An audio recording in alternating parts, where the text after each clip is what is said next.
Hello guys, this is Nick from forexnoobs.com, and in this video I'm going to be showing you my step-by-step process for taking trades. Before I get into this video, I want to ask you to click the thumbs up button, please. You don't have to click it right now, but if at any point in this video you decide that you like this video, please take 3 seconds or even just 1 second of your time to click the button. If you're watching this on my blog, the thumbs up button will be on the top right where you see that arrow. If you're watching this on YouTube, the button will be on the bottom left where you see that arrow. Okay, so in this video, I'm going to be breaking down 2 of last week's trades step by step.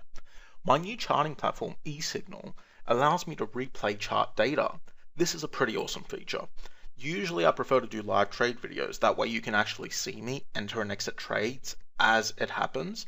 However, live trade videos are not always possible, especially in summer when I trade from my mobile phone a lot. I prefer to be out enjoying the sun than, be cooped up in my house staring at my computer screen all day. So if a trade triggers when I'm out, I can't really do a live trade video on it. Okay, so this replay feature is kind of perfect. I can replay a trade and talk you through it step by step. And today I'm going to be showing you 2 trades taken last week in the advanced course. These are both real trades and they were posted before they triggered. So they're not trades that, I look back and with hindsight I say, oh yeah, I would have entered there. These are actual real trades. They were posted before they triggered in the forum. Now, I've been doing a lot of videos on low maintenance trading recently. Low maintenance trading is about trading large time frames so you don't need to check your charts often and you aren't locked to your computer screen. Both of these trades were taken on the daily chart, so they are very low maintenance. Last week we had around about 15 trades. It could have been 20. Honestly, I lost count. Last week was pretty crazy.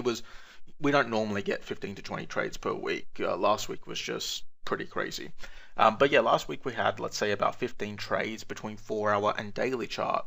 Now, I'm picking only 2 of these trades because neither of the 2 examples I'm showing you were perfect. I don't want to show you guys simple trades, perfect trades. I want to show you the tougher ones, the ones that were harder to make profit from. So right now you're looking at a GBP/JPY daily chart on New York close. This candle here, this one here, formed on the 30th of June 2014, roughly 2 weeks ago. I've pulled the chart back 2 weeks so you can see this trade from before it formed. And you can get a feel for what low maintenance trading is and how you can trade by looking at your chart only once or twice or 3 times a day. Now, this is a daily chart, so you need to check your charts, your daily charts, a minimum of once per day to see this setup forming. But to be completely honest with you, you kind of want to check your charts more often. I mean, if you can only check your charts once per day, you probably shouldn't be trading. You need to be able to access your charts, but the bare minimum to spot daily chart setups, to spot the setup, you need to be there. You need to check your charts once per day. That's the bare minimum. But like I said, you might want to check more often, especially when price is in an area like this, okay? I'm not going to talk too much about support resistance areas and indecision candles because I've covered that a million times. There's links below this video that are going to link you to more stuff about my strategy. That way you understand the support resistance areas. If you don't already understand this stuff, then you might want to watch that before continuing to watch this video. So this is a resistance area. Resistance areas are full of sellers. So sellers are in this area. Sellers, when price pushes up to here, there's a possibility that sellers are going to enter the market. So when price, like you're seeing here, is pushing into a resistance area, there's a possibility that indecision is going to form. And when indecision forms, that's when we look to take reversal trades. So when price pushes up into an area like this, you're going to want to check your charts more than once per day. So I'm going to start playing this. Now this is going to play at 2 hours every 1 second. So it's a daily candle, but it's going to do 2 hours every second. All right, there it goes. Okay, so quickly we can see that price has broken through this resistance area. So this was a resistance area. We knew sellers were grouped here. We knew there was a possibility that indecision may form. So if you were checking this a few times per day, you would check it when it starts off here, then you would check it 8, 9, 10 hours later, and you'd see that it's broken the resistance area. So at this point you'd realize there's pretty much no chance that that a trade's going to form here.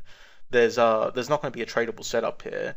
So, you've checked your charts once, twice, every, let's say, 4 to 6 hours, and you haven't spotted a setup. So let's keep playing this.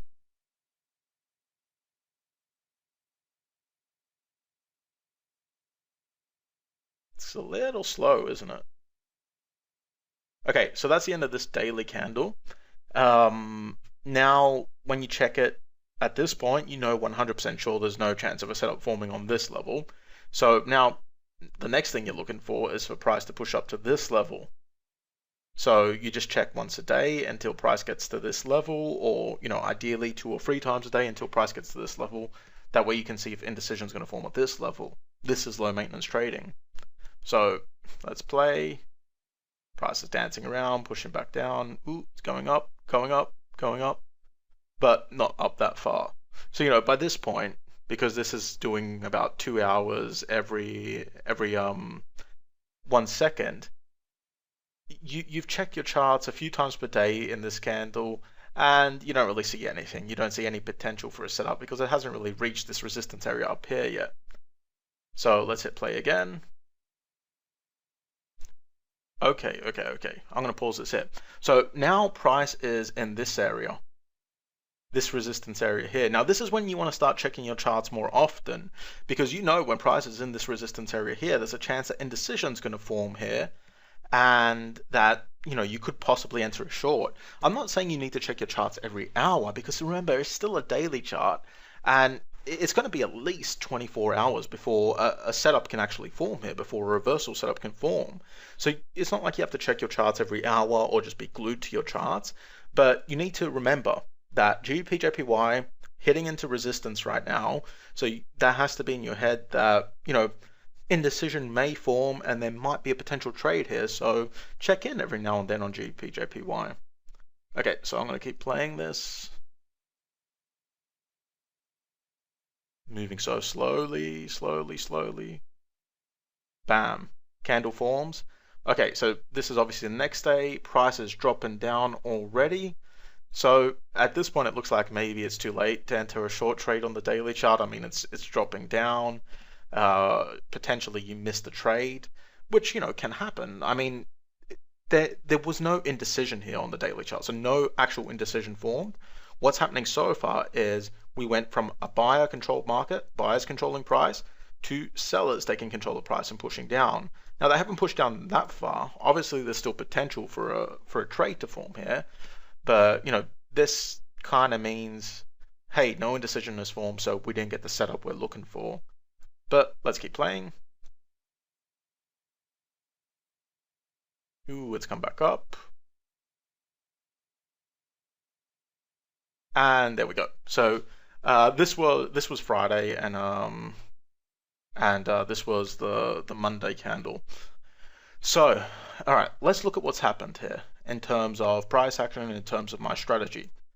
What we have here is a market controlled by buyers starting around about here, pushing all the way up to here, through this resistance area. So through this first resistance area, buyers were in control of price. There was actually, I think, possibly a trade at this resistance area here, short trade. But the second time it came through, this time here, the time we're looking at, it broke straight through it. So that indicates that buyers are in complete control of price. They just pushed through a resistance area, an area with sellers in it, as if it was nothing. But then they get to this resistance area here, and what happens when they're at this resistance area? Now, this is kind of the exciting part. I mean, this is not a perfect indecision candle. Usually we don't really look for indecision candles like this because it has a long lower wick, so that makes the risk-reward ratio a little bit iffy. Generally, we look for different kinds of indecision candles, but this is still a tradable indecision candle. And remember how I said I wanted to show you trades that weren't perfect? That's why I'm showing you this one, because the indecision candle is not perfect, but it's still tradable because risk reward is still okay.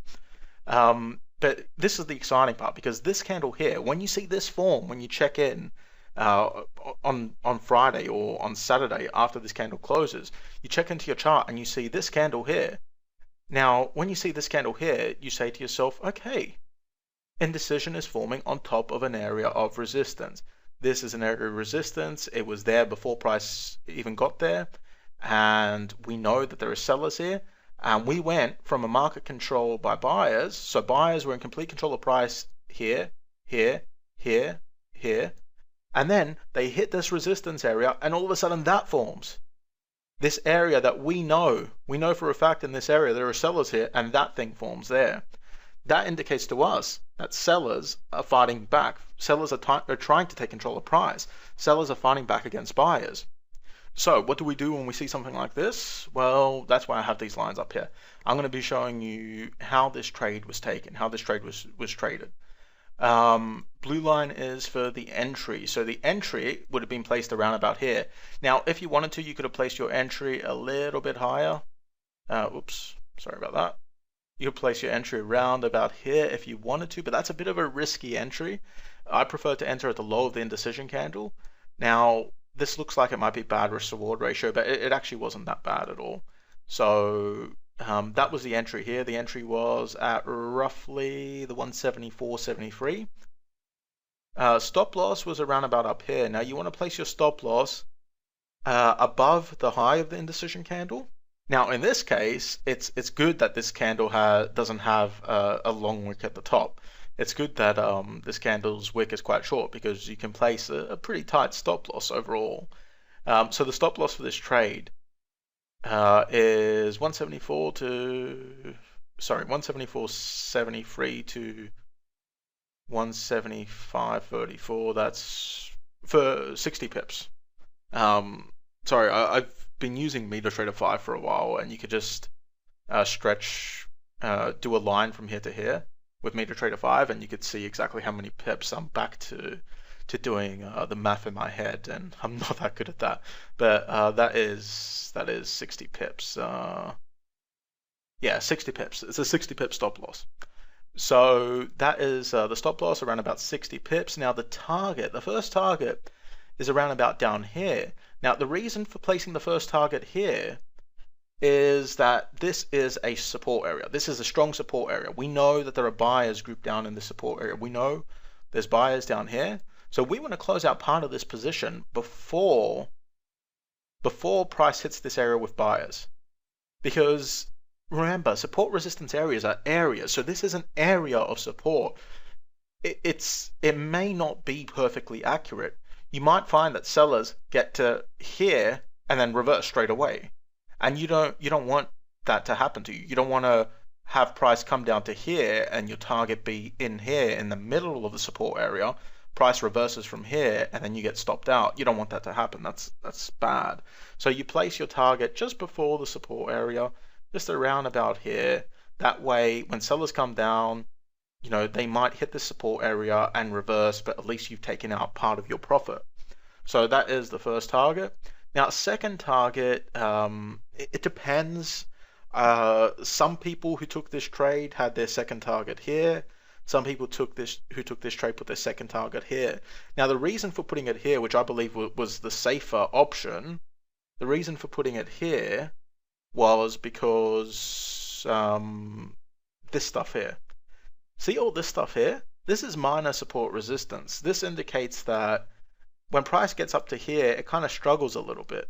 Struggled there, struggled there, struggled through here. So, that's a sign that when sellers push down through here, they might struggle here a bit. So, you might want to close out your second target here because they might not make it down to here.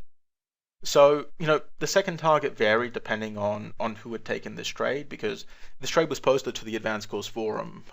So a few people entered this trade. It wasn't just one person taking the trade. So this second target varied a little bit. I'm just going to put it here. I want to put it here because this was kind of like the worst case scenario. I guess this one wasn't hit. I'm kind of spoiling it, but yeah, this one wasn't hit. So I want to show you how this trade could have been taken worst case scenario. I don't want to show you just the best case scenario. Okay, so anyway, this video is already going 15 minutes. I think this video is going to go for 40 minutes all up. Okay, so let's play again. This all happened really fast. Bam, breaks down, and it just pushes down. So, what are you thinking at this point when you're in this trade? Yay, it's broken and it's moving down fast. Awesome. Uh, but what else can you be thinking? I mean, it's going in your direction. Sellers are clearly in control of price, so it's looking good so far. So I'm gonna keep playing this. Yeah, at this point you might be slightly worried, but not that much. I mean, just because price stalls a little bit as it falls down, it's no reason to get too worried. It's pretty normal. That's gonna happen. And then bam, this all happened really fast. I mean, price shot down, first target hit. So first target is hit, and if you have automated targets, or even if you don't have automated targets and you're just trading it, exiting manually, this target is hit. So what happens when this target is hit? You close out half your position, you close out 50% of your position, and then you move your stop loss to your entry. So your entry was around about here. You move your stop loss to your entry point. That way you've locked in some profit. Worst case scenario at this point, after your first target's hit, price is going to come back up. It's going to hit your stop loss.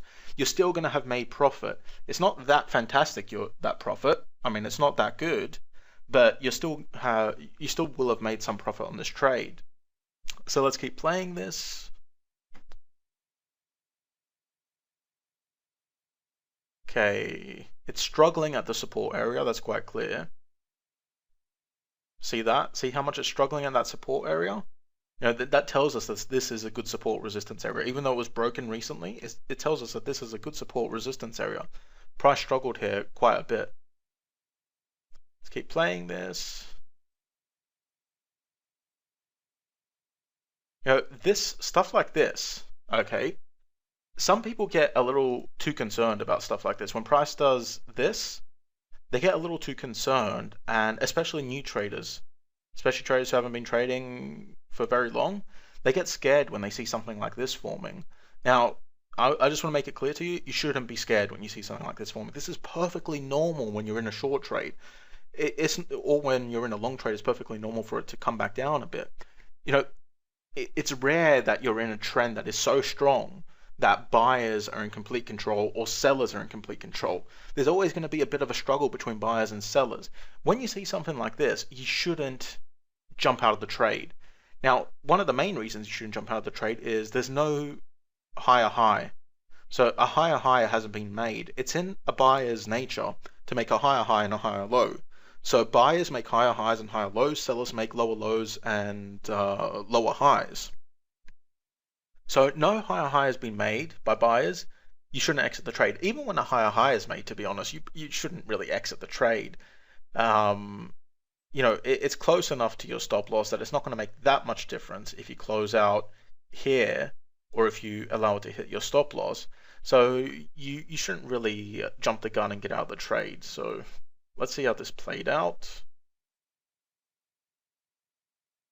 It never made that higher high and it just kept pushing down. There we go. Okay, so as you can see, had your stop loss been, sorry, your second target been here, it would have been taken out and you would have made some very nice profit on this trade. So with an entry at around 174.73, second target at 173.00, around about 170 odd pips you would have made on this trade. It would have been an awesome trade, but not everyone is going to place their target there because some people are open to taking a little more risk and they want to take a bit of a bigger target. So if you hadn't had your target there and it was down here, let's see how this would have played out.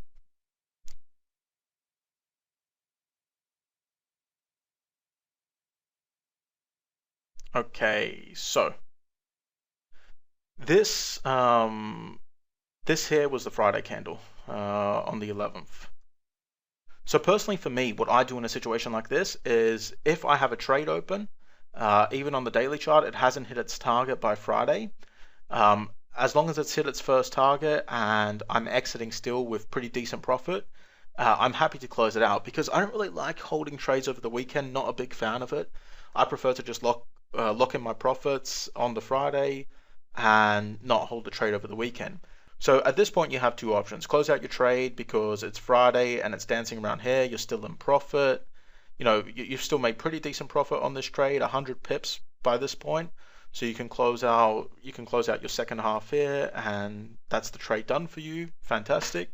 Or you could keep it open if you want. Some people kept it open over the weekend. And if you kept it open over the weekend, the trade could still be open right now. I mean, it's at the moment, let's just go to the end of this. Okay, so at the moment you can see it's trying to get back up through this area here. This area is now seems to be acting as resistance. So sellers may in fact take control of price right now and keep pushing down. And whoever had this target here may have their target hit, and they'll get out with a ton of profit on this trade. So, you know, that second target, there's a few different ways it could have been taken. You could have closed that out here on the Friday. You could have closed that out as soon as it hit here, because you had your second target here, or you could have put your second target down here and you'd still be in this trade. Really depends on how you choose to do it. So as you can see, this was a successful trade, but this trade was not a perfect trade. It wasn't a great setup in terms of the indecision candle. Risk reward ratio was not fantastic. It wasn't bad, it just wasn't fantastic because first target was only a little bit bigger than the stop loss. And you know, that's not necessarily a bad thing. I mean, for your first target, I'm completely okay with doing 1-to-1. So my risk reward ratio is 1-to-1 on the first target. So you would have had a 60 pip stop loss and your first target would have been, you know, 70 odd pips. That's a little bit better than 1-to-1, so that's okay. Second target is more like, well, depending on where it was, 1-to-2, 1-to-3. So, you know, the risk reward ratio is not fantastic on this trade. I'm going to be showing you a trade with a better risk reward ratio after this. But overall, this was a pretty decent setup. Risk reward ratio, not fantastic. Indecision candle, not fantastic, but still tradable, still a viable setup. And you can see all the price action steps that went into taking this trade. You can see the nice, strong, bullish preceding trend. You can see indecision, and you can see the reversal trend. And you could see how this would have been traded low maintenance. You know, you check your charts a few times per day until this forms. You know, when the indecision forms, you prepare the trade. You have like the whole weekend to prepare the trade and to figure out where your entry is going to be and your stop loss. I mean, the whole weekend, that is low maintenance. You don't have to rush into the trade. Then when the trade's triggered, you have several days. There's no real stress because you don't have this kind of feeling that you have to close this trade out in the next 5 minutes. You have days to plan this trade, and you know, you could take it easy and relax while you're in this trade, which is the great thing about daily charts and 8-hour charts and even 4-hour charts. There's no rushing. So if you guys have any questions about this setup, please ask it below. If you're watching this on YouTube, there's a link to the blog below. Please go to the blog and ask the questions below. Okay, so now we're going to look at the next trade. Okay guys, now you're looking at a Euro USD daily chart, and we're going to look at another trade.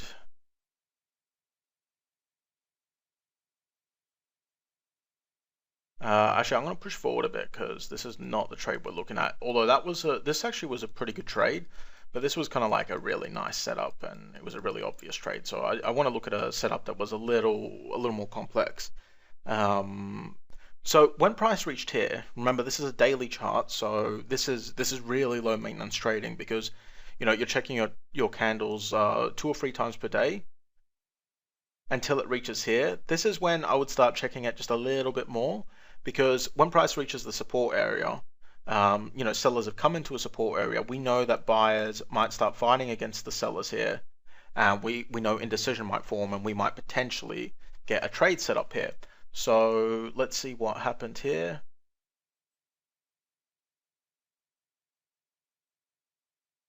I'm gonna push it forward a bit.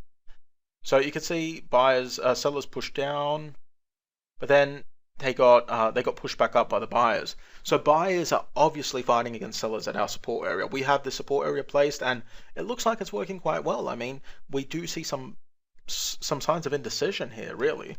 Let's keep playing. Okay. This candle here, quite small. That indicates that sellers are really struggling to push down. They haven't been able to make a lower low. Buyers haven't been able to make a higher high, so it really indicates there's a struggle going on. Next candle, let's push it forward a tiny bit. So this candle here, now this candle made a lower low. That indicated that sellers were taking control of price, but then they got pulled back up to here. So, it's clear that around here, buyers and sellers are struggling. Sellers keep trying to push down, buyers keep pulling them back up. There's quite a tight struggle going on. And by the end of this candle, you'll see that, actually I went forward a bit too much, that buyers took control of price and indecision formed on top of this support area. So this is our support area. This is the indecision here. And that is a setup for us. I mean, we have what we look for in a setup. We have a strong bearish preceding trend, so sellers in control of price. We have indecision forming on top of a support area. So these are all signs that there might be a potential reversal trade here. Now, when this trade was posted to the forum, it was posted on our Pari MT5 charts. So it looked a little different to what it looks like on with this e-signal data. It actually looked a little better on the Pari MT5 charts. I'll probably post a picture of it below on the blog, that way you can see what it looked like on there. But obviously that doesn't have a replay feature like this does, so I'm using it on this, showing you guys on this platform. Regardless, the trade is still a good setup on these e-signal charts, and the entries and exits and stuff like that are all still the same. But anyway, so entry for this trade. When I saw this candle form, this indecision candle form, that's when you start thinking about what your entries are, what your stop loss is going to be, what your first targets are going to be. Now, one tip, after you place your entry, which is usually at the high of the indecision candle, so the entry would have been around about here. I didn't mention this with the last trade, I should have. One tip, look to the left. So what I mean by look to the left is you just quickly scan your charts to the left. This stuff here, this stuff here. Now, these things here, these are signs that there's minor support resistance around about here. There's congestion here. Buyers find it hard to push through this area smoothly. So we've seen signs recently that when buyers try to push up here, they get pushed back down. All the way down to there, then it came up, and again they got pushed down. Again they got pushed down. So, this here indicates that price might struggle to get through this area. So when you look to the left, what you're looking for is you're looking for potential spots where price might struggle. That way you could set your first target. When I saw all this stuff here, I decided to set my first target around about here. 136.45, I think it was. Now, this first target was set here because, like I said, all of that congestion there.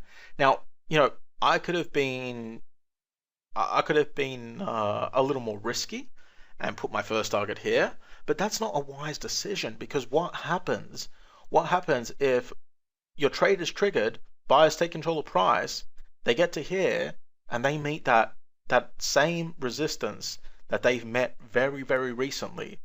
What happens? Price comes back down and your stop loss is hit. Bam. You had a trade that was in profit, but it gets taken out. That's not a good thing. You don't want that. So that's why my first target was here. It's a bit tight, but that just means the stop loss has to be tight. As long as you can manage to put a tight stop loss on the trade, then the trade's viable because you still got good risk reward ratio. My stop loss for this trade was around about 20 pips. It was around about here-ish. So the entry, now keep in mind this was traded based on our Pari charts, so the stop loss I think was a little bit better because the candle formations were a little different. So I think the stop loss was around 20 pips, but here it's more like 20 25 pips. But, it's still good risk reward ratio regardless, because this target is, wait, let's get a number on this target. 136.05, 136.45. So the target is still 40 pips away. So you still have, on your first target only, almost a 1 to 2 risk reward ratio. Now this is the second target up here. You want to set your second target, just like the previous trade, you want to set your second target just before price hits the resistance area. The resistance area is this area up here. So second target is just before price hits the resistance area.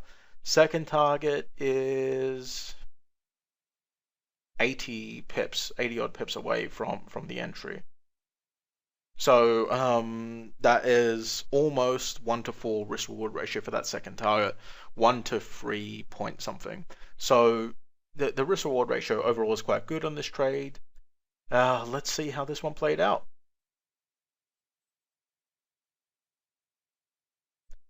All right, this one didn't move as fast as the GBP JPY one. I mean, it did move quite fast overall, but it wasn't as good. And also, I should mention, I didn't enter as soon as it triggered down here. I entered around about here, as you just saw when it came back up. That's when I jumped into this trade. Not that it matters anyway. I mean, you could have entered when it first triggered. It would have been the same thing. Okay, so as you can see, the first push up wasn't that much. It didn't really get up that far, but that doesn't really matter. Remember, these are daily candles, so this is happening over a long time. All right, so this, when all of this was happening, I was kind of disappointed that it wasn't pushing up faster. I was disappointed that price wasn't moving up, that buyers weren't moving up more convincingly, that they hadn't taken a strong control of price. I was a little worried about that, but it was still overall good. Ooh, okay. I'm just going to pull this target up a tiny bit because this target was a little bit tight. Because what happened here when I was actually in this trade, my first target wasn't hit when this spiked up to here. I missed my first target by a few pips, which was kind of annoying because, like I said, I was slightly concerned because of all this congestion here. This stuff, it concerned me. I was thinking, before I entered this trade, that it's possible for price to push up to here, come back down, and hit my stop loss. So that's why I set my first target where I did, and it had just been missed by a few pips, which was annoying. Now, I say it was annoying, but that doesn't really affect my trading. It's not like I get angry and I make stupid decisions. You need to learn to control your emotions in trading. I was annoyed, but it was fine. As you can see, eventually it did move up and it hit my target, but it had to move all the way back down before it did that. I mean, it came all the way down to here. That was quite. It was easily possible for price to come up to here, right where it did, and then reverse all the way back down and hit my stop loss. That would have sucked. That's what I was trying to avoid. So perhaps my first target should have been just a little bit tighter. But I don't always make the perfect decisions. I make mistakes too. My target in hindsight should have been a tiny bit tighter, but it all worked out in the end. I mean, that target was hit. The first target was hit. What I did at this point was I pulled my stop loss up to the entry point around about here, and I closed out 50% of my position, and I let the trade run. At this point, I'm no longer worried about the trade. If it comes back down and it hits my stop loss, which is at break even, then fine. I've made some profit on this trade. Not a lot of profit, but I've made some profit. If it keeps going up, then I've hit my second target, and fantastic too. But it wasn't meant to be that second target. As you see here, bam, price comes back down, takes out my stop loss, and we could see the trade. I'm just going to pull all the way to the end. We could see that the trade that the trade only ever hit my first target. Now, this was slightly disappointing, obviously. I wanted it to go ahead and hit my second target, but it's not always going to happen. This was turned around by news. So it was kind of annoying, but it doesn't matter because profit is profit. I was able to lock in some profit on this trade. I got out of this trade with profit, which is always good. It's not as much profit as I wanted, but it was a good trade overall. So I hope you found this video useful, guys. If you found it useful, please hit the thumbs up button. If you're watching this on my blog, the thumbs up button is on the top right. If you're watching it on YouTube, the thumbs up button is on the bottom left. Also subscribe to my channel. If you subscribe to my YouTube channel, you'll get more videos like this. Also, I want you guys to let me know if this video was useful. If this video was useful, please leave a comment on my blog. If you're watching this on YouTube, there's a link to my blog. Go over to my blog, leave a comment, and just let me know if you found this video useful, if you think this is a good video. That way I can make more of these kinds of videos, like maybe every few weeks I could review some of the trades from the previous week. Obviously I'm going to do live trade videos too, because overall live trade videos are better, but please leave a comment and let me know if you found this video useful, because if you do leave a comment, then I'll know that this video was good and I'll make more of them. So thank you very much for watching. I hope you learned something useful. If you're on YouTube, go to my blog. There's a link below, and below this video I've added some stuff on my trading strategy. All free stuff. You can check out my trading strategy. That way you have a better understanding of these trades. See you around the site.